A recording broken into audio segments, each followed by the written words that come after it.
যখনই লন্ডন থেকে আসলো সংস্কার কার্যক্রমের বিরুদ্ধে ষড়যন্ত্র শুরু হলো। আমরা আশা করি বিদেশের মাটিতে উনি ছিলেন, কিন্তু 20টা ব্যানার লাগানো যায়, মানে বিলবোর্ড। ঢাকা শহরে ঢাকা আটে কয়টা লাগাইছে আপনি হিসাব করতে পারবেন না, সব টাকার খেলা। তো সরকারি কর্মকর্তা কর্মচারীদের নিয়ে বিটিসিএল প্রোগ্রাম করেছে, এটা করা নিষেধ। এটা আমরা কয়টা কমপ্লেন করব, কমপ্লেনের জায়গা না, এটা নির্বাচন কমিশন দেখবে, তারা ব্যবস্থা নেবে। আমরা আশা করি যে বাংলাদেশে যে সংস্কৃতিটা শুরু হয়েছে এটা বন্ধ হবে, কিন্তু তারা বন্ধ করে নাই। এখন যদি পার্লামেন্টে 300 গডফাদার, চান্দাবাদ, সন্ত্রাস এরা যায়, তাহলে তো ভালো আইন তৈরি করবে না।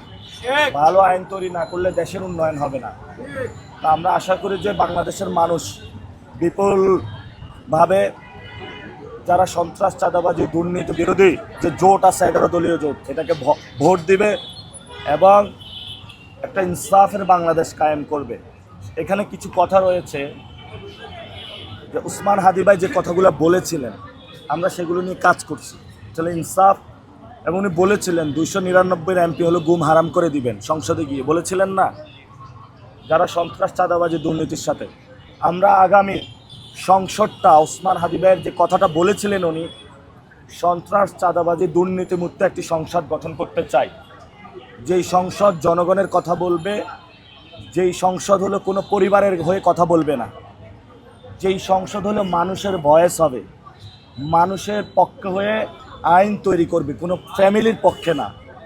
এই যে একটা ফ্যামিলি এসে বাংলাদেশে সংস্কার কার্যক্রম ভণ্ডুল করে দিয়েছে। আমরা তো সংস্কার কার্যক্রম চালাচ্ছিলাম, সবাই বসে বসে তৈরি করছিলাম। যখনই লন্ডন থেকে আসলো সংস্কার কার্যক্রমের বিরুদ্ধে ষড়যন্ত্র শুরু হলো।